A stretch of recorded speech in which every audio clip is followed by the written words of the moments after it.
మిత్రులందరికీ నమస్కారం. నా పేరు గంగరాజు. నేను అన్ని విజయాలు చెప్తా ఉన్నాను. మిత్రులారా, సమాజానికి, దేశానికి మంచి జరిగినప్పుడు దాని గురించి మనం డిస్కస్ చేసుకోవాలి. 10 మందికి మనం తెలియజేయాలి. ఇప్పుడున్నటువంటి పాశ్చాత్య పోకడ దృష్ట్యా ఈ బిజీ లైఫ్‌లో చాలామంది మిస్ అవుతా ఉన్నారు కొన్ని కొన్ని విషయాలు. వారందరి కోసం, వారికి తెలియడం కోసం ముఖ్యంగా యువత అవగాహనతో ఉండాలి. మిత్రులారా, ఢిల్లీలో ఎప్పుడూ కూడా మన ఆంధ్రప్రదేశ్ అంటే చిన్నచూపే. ఇప్పుడుది కాదు. ఇందిరాగాంధీ గారి దగ్గర నుంచి, రాజీవ్ గాంధీ గారి దగ్గర నుంచి, సోనియా గాంధీ వరకు జనపద 10 అధికార నివాసం ఉంది ఢిల్లీలో. అక్కడ మన ఆంధ్రప్రదేశ్ నుంచి ఏ నాయకుడు వెళ్ళినా సరే అక్కడ ప్రైమ్ మినిస్టర్కి ఏదైనా చెప్పాలి అనుకుని వెళ్ళేటప్పుడు అక్కడ పిళ్ళై అని ఒక సెక్రటరీ ఉండేవారు, కేరళకు చెందిన ఆయన.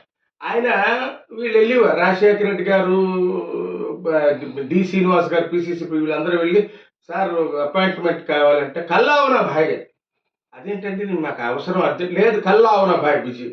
సరే రాత్రి బస్ చేసి మరుసటి రోజు వెళ్తే కల్లా అవునా భాయ్, కల్లా అవునా భాయ్. ఆ కల్లా అవునా భాయ్ అన్నది 5-6 రోజులు అయితే కానీ దర్శనం అయ్యేది కాదు. మన కష్ట సుఖాలు వినేవాడు లేడు, మన బాధలు పట్టించుకునేవాడు లేడు. మరి అదొక పెద్ద ఇది.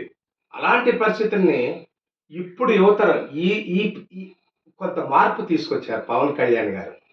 ఆయన మహారాష్ట్ర ఎన్నికల్లో 7 చోట్ల ప్రచారం చేసి 7 చోట్ల కూడా బీజేపీ అభ్యర్థులు గెలిపించారు. దాంతో ఆయనకి ఢిల్లీలో భాజపా పెద్దల్లో ప్రాబల్యం పెరిగింది. ఆయన ఏం చేశారంటే ఈ మధ్య సాలూరు ప్రాంతంలో పనసభద్ర అంటే ఒరిస్సా ఆంధ్ర బోర్డర్లో కొంచెం అంటే ఒక ప్రచారం, గంజాయి సాగు అనే రకమైన, అది ఎంతవరకు తెలీదు, ప్రచారం జరుగుతూ ఉంది. సరే అది మార్చాలి. గర్భిణీ స్త్రీలు డోలీలో వెళ్ళడం, వృద్ధులకు డోలీలో తీసుకెళ్ళడం, ఆరోగ్య సమస్యలు వస్తే వాళ్ళకి సరైన రోడ్డు సదుపాయం లేకుండా ఇబ్బంది పడుతూ ఉన్నారు. వాళ్ళకి ఒక ప్రైమరీ హెల్త్ సెంటర్, రోడ్స్ ఇవన్నీ వెయ్యాలని చెప్పి ఆయన ఒక ప్రపోజల్ తయారు చేశారు. అది పట్టుకుని ఢిల్లీ వెళ్ళి మోడీ గారికి ప్రజెంటేషన్ చేశారు. మోడీ గారు ఆశ్చర్యపోయారు. ఈ రోజు కూడా మన ఇంత దేశంలో ప్రజాస్వామ్యం వచ్చి 78 ఏళ్ళు అయినా ఇంకా ఢిల్లీలో జరుగుతూ ఉంది మా రాష్ట్రంలో. సరే దీనికి ఎంత బడ్జెట్ అవసరం?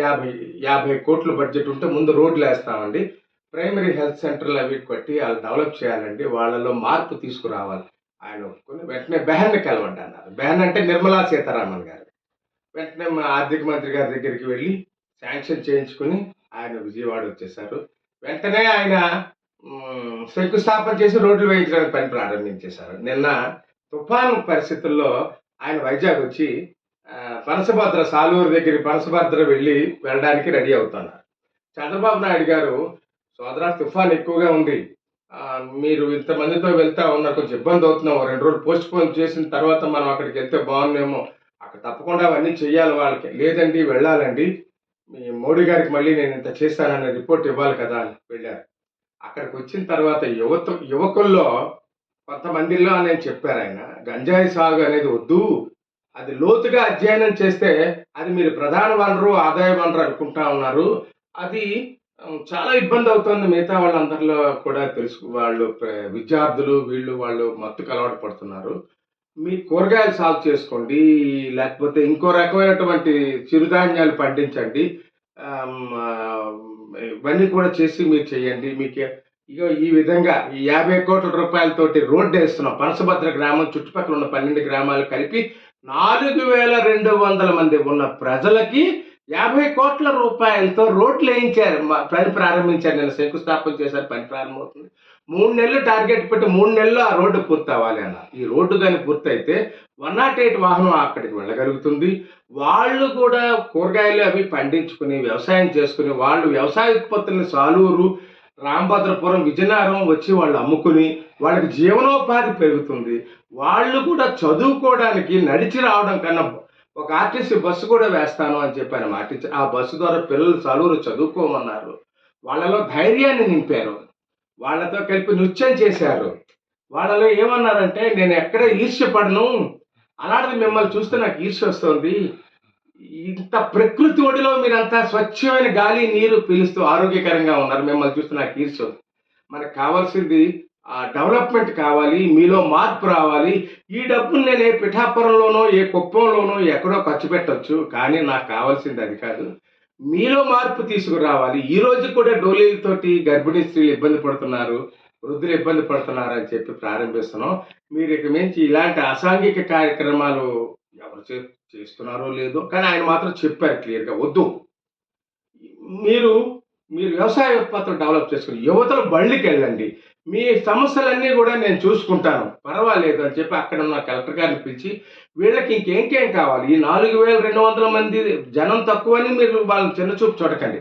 వాళ్ళకేం కావాలి? వాళ్ళ అవసరాలేంటి? అవన్నీ కూడా మీరు రిపోర్ట్ తయారు చేసి నాకివ్వండి. నేను అవన్నీ చేస్తాను.